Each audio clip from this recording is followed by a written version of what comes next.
Bismillahirrahmanirrahim. Assalamualaikum warahmatullahi wabarakatuh. Di sini saya akan menjelaskan tentang politik ekonomi 2. Yang pertama yaitu tentang jaminan pemenuhan kebutuhan primer.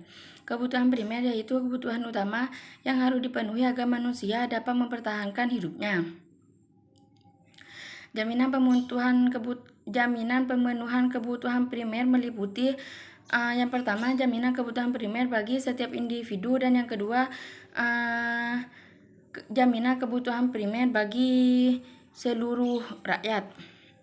Jaminan pemenuhan kebutuhan primer kategori pertama yaitu jaminan akan sandang, pangan, dan papan yang merupakan jaminan secara langsung terhadap setiap individu yang mempunyai penghasilan, akan tetapi tidak mencukupi untuk memberikan nafkah kebutuhan pokok terhadap dirinya dan keluarganya.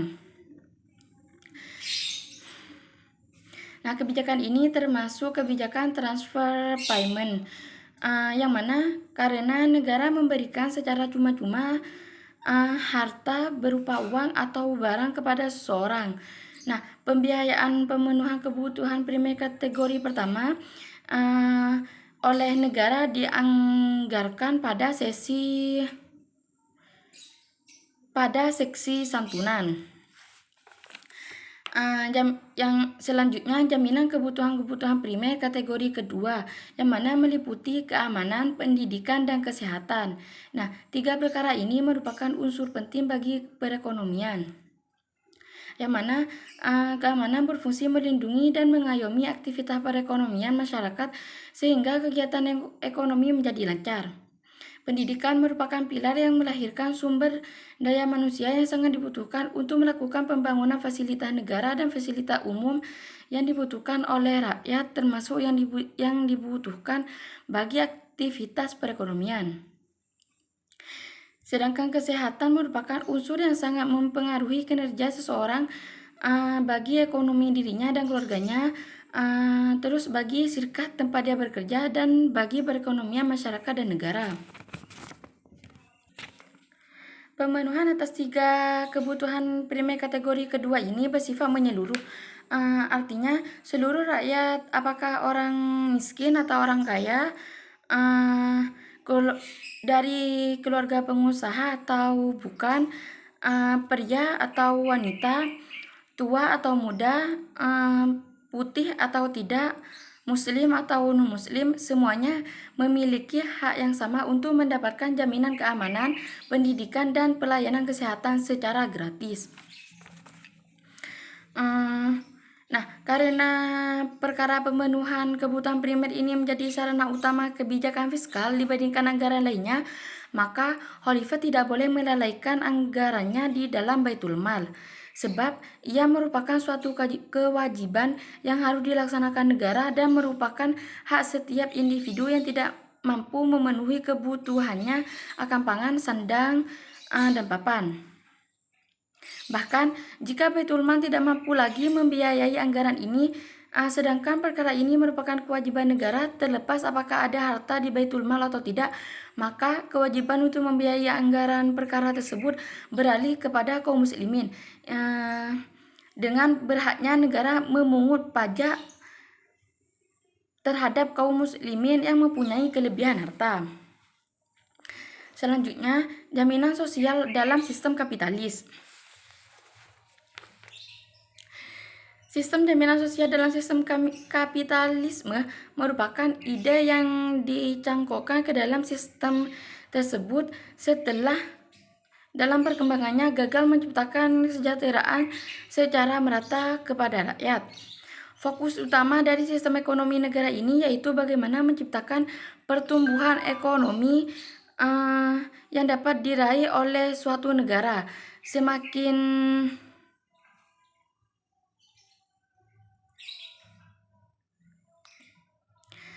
Bagaimana menciptakan pertumbuhan ekonomi setinggi mungkin. Asumsinya, semakin tinggi pertumbuhan ekonomi yang dapat diraih oleh suatu negara, semakin tinggi pula kesejahteraan yang dapat diciptakan. Dengan prinsip kebebasan berusaha dan memiliki, Sistem tersebut mendorong agar pendapatan per kapita rakyat secara agregat mengalami peningkatan tanpa melihat apakah masing-masing individu rakyatnya mampu memenuhi kebutuhan dasarnya. Nah, di sisi lain, peran dan tanggung jawab negara dalam bidang ekonomi, termasuk dalam pelayanan publik, sedepan mungkin diminimalkan. Oleh karena itu, regulasi yang mengarah pada minimalisasi peran negara serta optimalisasi peran swasta seperti privatisasi dan liberalisasi senantiasa menjadi agenda politik utama pemerintah yang mengadopsi sistem kapitalisme. Nah, konsekuensi dari model sistem tersebut yaitu aspek distribusi kesejahteraan tidak dirasakan secara merata. Kekayaan yang dihasilkan dari pertumbuhan tersebut hanya bisa dinikmati oleh mereka yang dapat terlibat dalam kegiatan ekonomi, terutama oleh para pemodal. Sementara para pekerja dengan pendapat minimum, termasuk orang-orang yang tidak dapat berproduksi seperti orang-orang cacat dan orang jompo, para pengangguran dan gelandangan tidak dapat menikmati kekayaan tersebut. Nah, celah tersebut kemudian menjadi sasaran kritik dan ideologi sosialisme komunisme. Ideologi tersebut kemudian menawarkan konsep sama rata sama rasa yang menjanjikan distribusi yang adil dan dalam sistem ekonomi. Propaganda tersebut dalam sejarahnya mampu memperluas pengaruhnya di tengah-tengah masyarakat Eropa, khususnya di kalangan pekerja yang mengalami eksploitasi oleh para pemodal. Meskipun pada kenyataannya komunisme ini gagal mewujudkan janjinya. Para pemikir dan politisi negara-negara kapitalisme kemudian berupaya menambal kelemahan tersebut dengan cara menciptakan program jaminan sosial untuk para pekerja. Salah satu penggagas program tersebut adalah Kanselir Jerman, yaitu Otto von Bismarck pada tahun 1880-an ketika krisis Eropa dan mengalami krisis berkepanjangan. Ia meluncurkan undang-undang asuransi kecelakaan, asuransi kesehatan, asuransi hari tua, dan pengangguran untuk melindungi para pekerja. Selanjutnya yaitu jaminan sistem sosialis terhadap pemenuhan kebutuhan primer. Jaminan sosial di sini sering diartikan sebagai kesejahteraan sosial. Istilah kesejahteraan sosial merupakan kondisi terpenuhinya kebutuhan material dan kebutuhan non-material. Kondisi sejahtera terjadi manakala kehidupan manusia aman dan bahagia karena kebutuhan dasar akan gizi, kesehatan, pendidikan, tempat tinggal, pendapatan dapat dipenuhi, serta manakala manusia memperoleh perlindungan dari risiko-risiko utama yang mengancam kehidupannya.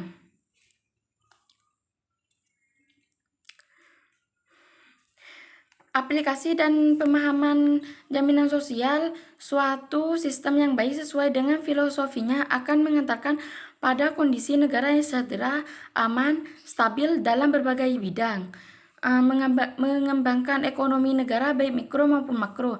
Hal ini senada dengan pandangan Muhammad Akram Khan yang menjelaskan bahwa kesejahteraan meliputi kelangsungan hidup, kebebasan berkeinginan, serta kekuatan dan harga diri dengan beberapa aspek yang dipenuhi baik secara mikro maupun secara makro. Islam telah menugaskan negara untuk menyediakan jaminan sosial guna memelihara standar hidup seluruh individu dalam masyarakat Islam. Lazimnya, negara menunaikan kewajiban ini dalam dua bentuk. Yang pertama, negara memberikan individu kesempatan yang luas untuk melakukan kerja produktif sehingga ia bisa memenuhi kebutuhan hidupnya dari kerja dan usahanya sendiri. Namun apabila seorang individu tidak mampu melakukan kerja produktif dan memenuhi kebutuhan hidupnya dari usahanya sendiri, atau ketika ada keadaan khusus di mana negara tidak bisa menyediakan kesempatan kerja baginya, maka berlakulah bentuk kedua. Bentuk kedua di sini yaitu negara mengaplikasikan prinsip jaminan sosial dengan cara menyediakan uang dalam jumlah yang cukup untuk membiayai kebutuhan individu tersebut dan untuk memperbaiki standar hidupnya. Nah, Islam telah memberikan konsep yang lengkap tentang jaminan sosial, di mana konstruksi sistem jaminan sosial dalam Islam memiliki empat tahapan, yaitu jaminan individu, jaminan keluarga, jaminan masyarakat, dan jaminan negara.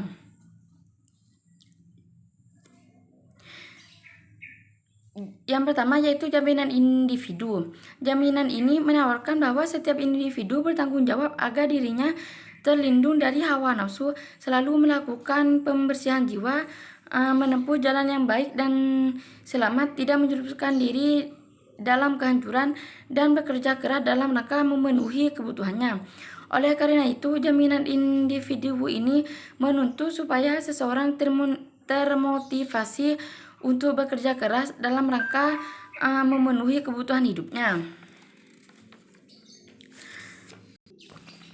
Yang kedua yaitu jaminan keluarga. Setiap individu pada akhirnya akan membangun sebuah keluarga. Nah, Islam di sini mengajarkan bahwa terdapat hak dan kewajiban baik material dan non material yang harus ditunaikan antara satu dengan yang lainnya. Untuk itu, seseorang kepala keluarga berkewajiban memberikan nafkah lahir batin terhadap keluarganya. Nah, jaminan sosial antara individu dan keluarganya yang disyariatkannya dalam hukum waris. Waris di sini diartikan sebagai pemindahan hak kepemilikan dari orang yang telah meninggal dunia kepada ahli waris. Oleh sebab itu, waris merupakan salah satu sarana memperoleh jaminan sosial. Lahirnya konsep waris sebagaimana yang telah diterangkan dalam Al-Quran menempati posisi fundamental dalam ajaran Islam. Nah, konsep waris dalam Islam sangat erat kaitannya dengan distribusi kekayaan dalam keluarga, terutama keinginan agar terciptanya keadilan dalam pembagian warisan. Nah, konsep waris Islam merupakan mekanisme distribusi kekayaan dan jaminan sosial dalam keluarga. Pembagian harta waris dalam keluarga secara ekonomi dapat membantu menciptakan distribusi kekayaan secara adil dan membantu mengurangi kesenjangan dalam distribusi kekayaan. Dalam hal ini, pembagian harta waris kepada ahli waris yang berhak baik disebabkan oleh hubungan perkawinan, kekerabatan, maupun perwakilan secara langsung telah menciptakan jaminan sosial dalam keluarga agar di antara anggota keluarga tidak terjadi ketimpangan dalam memperoleh kekayaan. Nah, selanjutnya saya akan membahas tentang jaminan masyarakat. Dari jaminan masyarakat dapat diwujudkan melalui zakat. Untuk itu, zakat sangat erat kaitannya dengan dimensi sosial, moral, maupun ekonomi.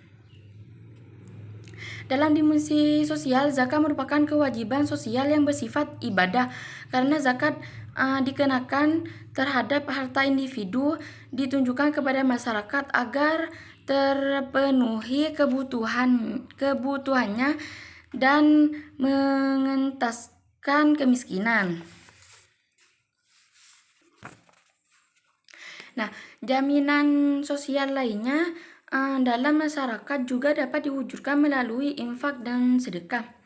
Penekanan terhadap sikap berinfak dan bersedekah merupakan sarana yang tepat untuk membantu menciptakan masyarakat yang peduli akan kondisi sosial, karena pada dasarnya setiap manusia harus menyadari bahwa setiap individu tidak dapat hidup sendiri dan selalu membutuhkan terhadap orang lain. Nah, jaminan sosial lainnya dalam masyarakat juga dapat melalui wakaf. Dalam hal ini, wakaf diartikan sebagai suatu jenis pemberian yang dilakukan dengan cara menahan kepemilikan untuk dimanfaatkan guna untuk kepentingan umum. Wakaf pada dasarnya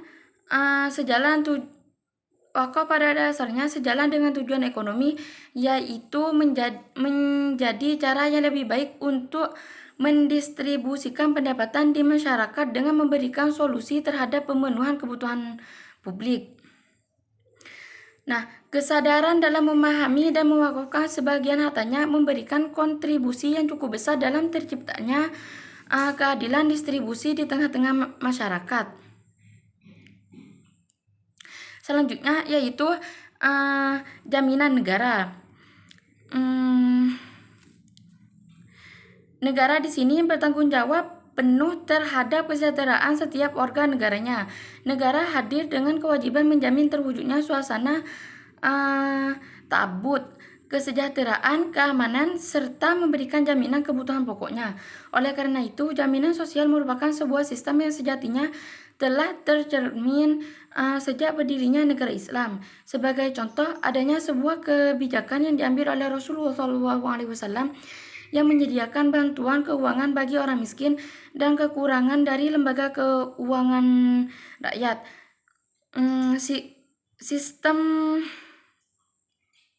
Sistem ini adalah para pekerja yang mampu dalam bidang finansial memberi bantuan secara materi kepada mereka yang sakit, cacat, tidak mampu bekerja, sudah lanjut usia, dan lain sebagainya melalui negara sebagai penghubungnya.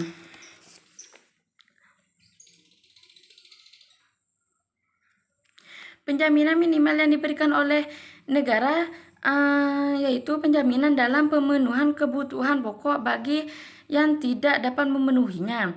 Sedangkan dalam lingkup yang lebih luas, kebutuhan pokok bukan hanya dalam pengertian sandang, pangan maupun papan, namun seperti jaminan keadilan, keamanan, serta perlindungan merupakan suatu hak warga negara yang harus dijamin oleh negaranya.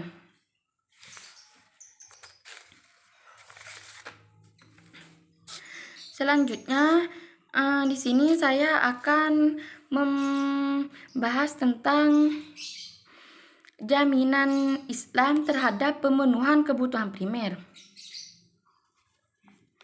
Jaminan pemenuhan kebutuhan primer di dalam Islam karena Islam memandang setiap orang secara pribadi, bukan secara kolektif.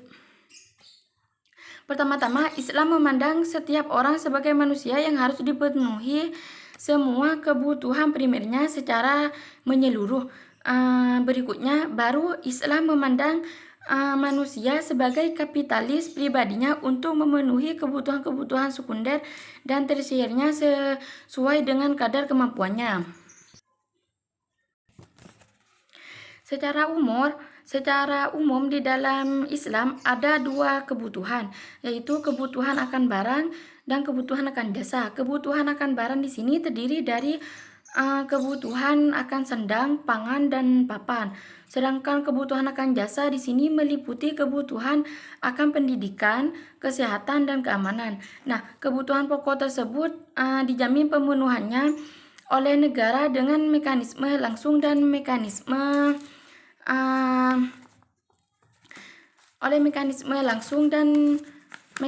tidak langsung. Mekanisme langsung,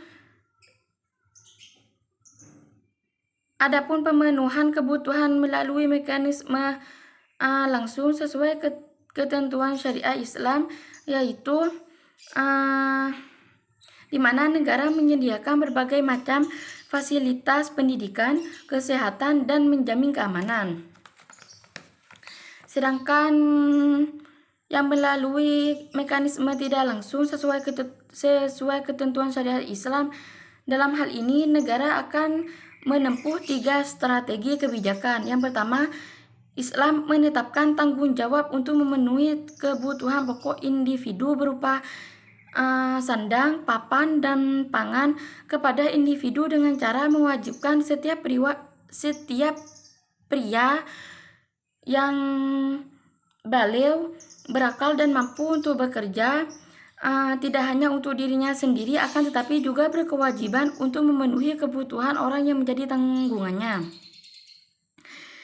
Orang yang menjadi tanggungannya di sini seperti anak, istri, ibu, bapak, dan saudara-saudaranya. Dalam hal ini, negara wajib menyediakan lapangan kerja yang halal seluas-luasnya dan menutup lapangan kerja dan transaksi bisnis yang haram, serta membangun iklim yang kondusif untuk berkembangnya usaha dan investasi yang halal. Yang kedua, jika individu tersebut tidak mampu dan tidak bisa memenuhi kebutuhannya dan orang-orang yang menjadi tanggungannya, maka beban tersebut dibebankan kepada ahli waris dan kerabatnya terdekat. Kemudian yang terakhir, yang nomor 3, yaitu jika dengan strategi kedua kebutuhan pokok itu belum juga terpenuhi, beban tersebut beralih ke negara. Maksudnya di sini, negara wajib menanggung pemenuhan kebutuhan pokok orang tersebut menggunakan harta yang ada di kas Baitul Mal, termasuk harta zakat. Nah, dari uraian di atas, tampaklah bahwa politik ekonomi Islam di sini telah dibangun dengan berpijak pada asas pemenuhan kebutuhan setiap orang sebagai individu yang hidup dalam suatu masyarakat tertentu, serta asas bekerja untuk mendapatkan kekayaan dalam rangka memenuhi apa saja yang bisa memuaskan kebutuhannya. Karena itu, politik ekonomi Islam tersebut sebenarnya berdiri di atas satu konsep, yaitu menjalankan aktivitas ekonomi berdasarkan hukum syariah yang mana diterapkan oleh setiap orang dengan dorongan ketakwaan kepada Allah Subhanahu wa Ta'ala, serta dilaksanakan oleh negara melalui pembinaan dan perundang-undangan hukum syariah. Sekian dari saya. Wassalamualaikum warahmatullahi wabarakatuh.